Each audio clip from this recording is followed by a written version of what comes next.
Fabio Gundam 89 is no live. Stream Ingegnere Metal Gear Solid Delta, Snake Eater, Metal Gear Solid Delta Snake Eater.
After the end of World War II, the world was split into two, East and West. This marked the beginning of the era called the Cold War.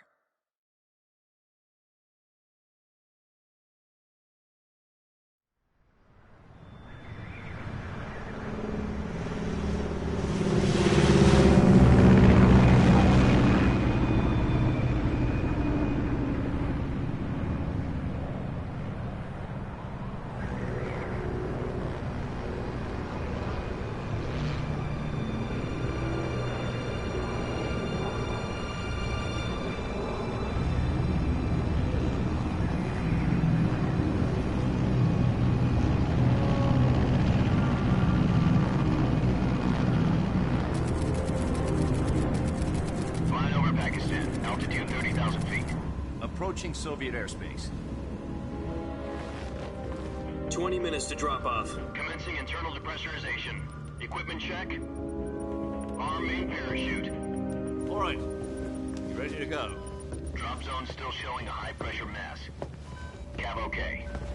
Good. We've got high visibility.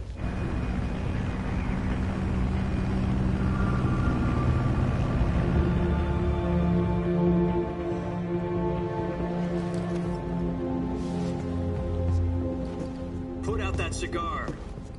Connecting oxygen hose to interior connector. Put on your mask.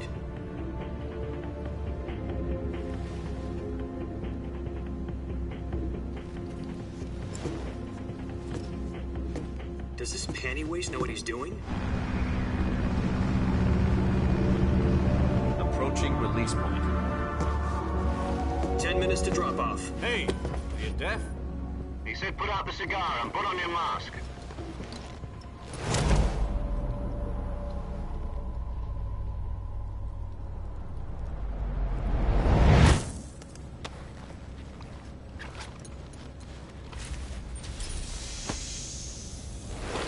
Depressurization complete. Checking oxygen supply. 6 minutes to drop off. Opening rear hatch.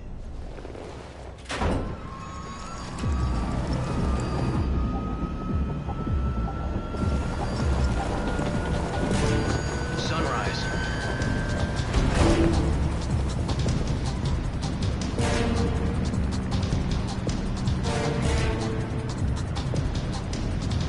External temperature minus 46 degrees Celsius. 2 minutes to drop off. Stand up. You'll be falling at 130 miles per hour. Try not to get frostbite from the wind chill. 1 minute to drop off. Move to the rear. Activate the honor bottle. This is one for the history books. The world's first halo jump. 10 seconds to drop off. Stand by. Status okay. All green. Prepare for drop-off. Countdown. 5, 4, 3, 2, 1. Spread your wings And fly. God be with you.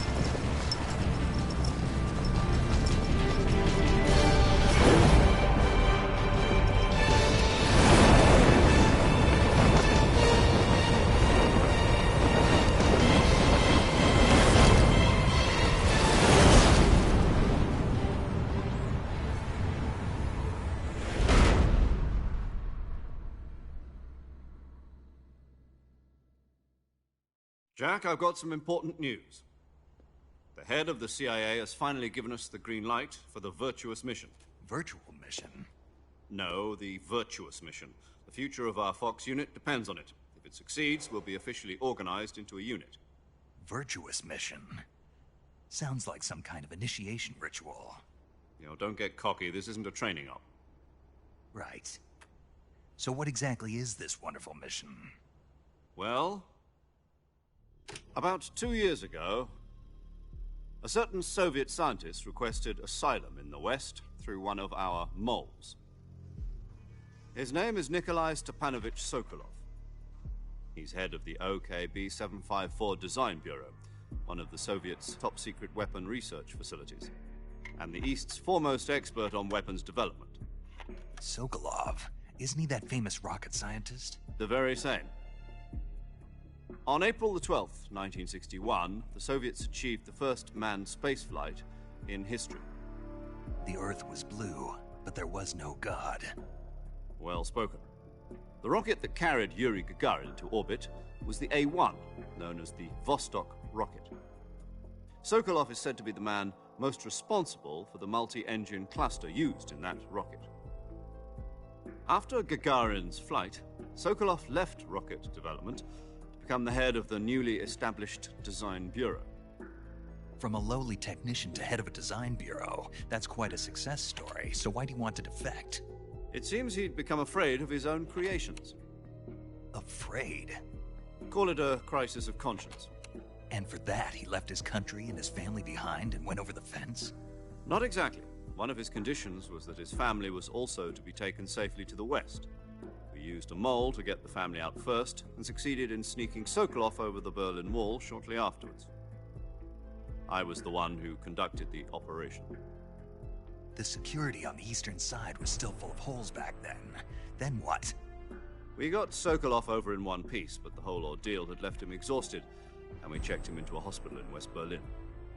It took him 2 weeks and more than 600 miles to get from the research facility in the Soviet Union to Berlin.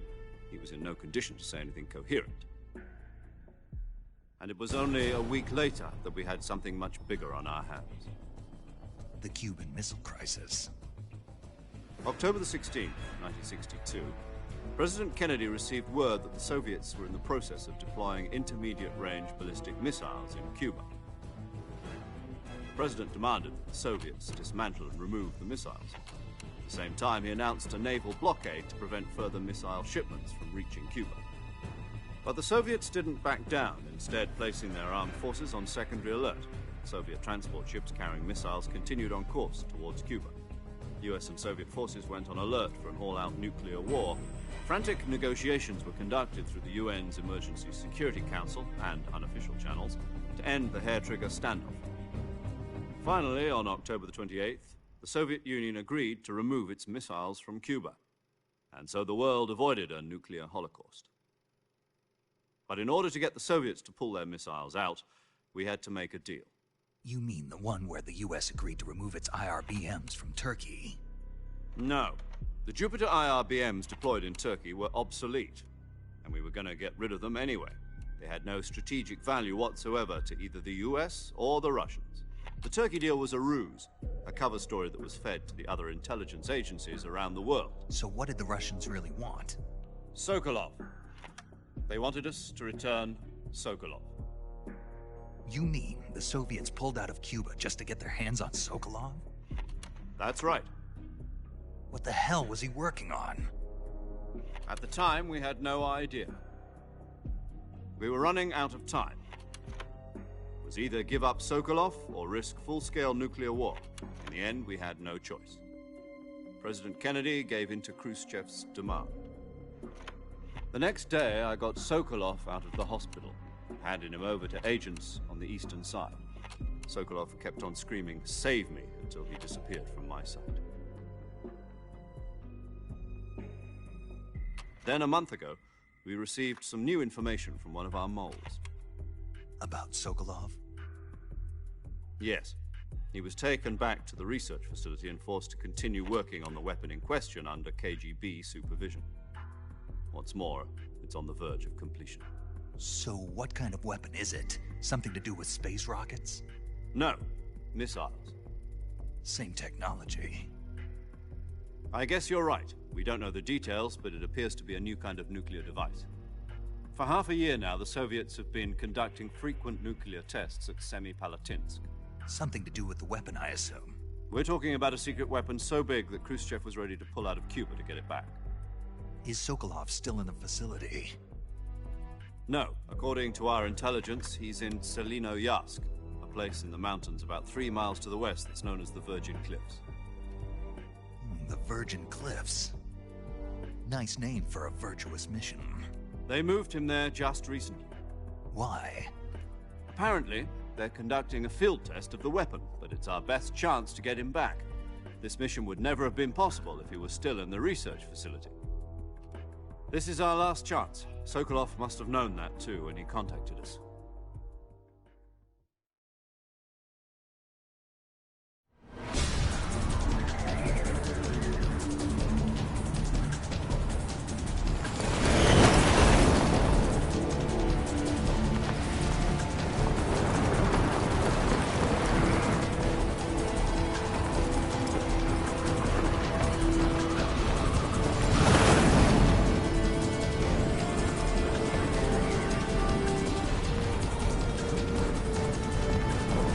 Listen up, Jack.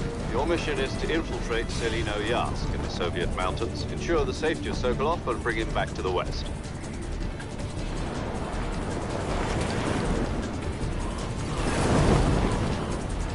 If we don't get Sokolov back before that weapon is complete, we'll be facing a major crisis.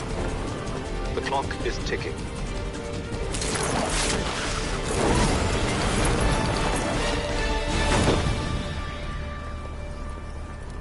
Once we've confirmed the rescue of Sokolov, stand by at the recovery point. A recovery balloon will be dropped at that point. Helium will be pumped into the balloon to inflate it. The process takes about 20 minutes. Once it's complete, the gunship's arm will latch onto the balloon and pull it up. The Fulton surface-to-air recovery system. I'm familiar with the theory. Take it easy. It's been combat-proven. Do you think Sokolov is up to it? The shock will be less than during a parachute jump, and the arm can handle up to 500 pounds. So you're planning on going over the border in a single combat Talon? She's equipped with 2 6-barrel 20mm Vulcan cannons, as well as 2 40mm machine guns. Sounds like she could hold her own against a battalion of tanks. Even with the fuel in the reserve tank, we're facing a 4-hour time limit. If all goes well, it shouldn't take more than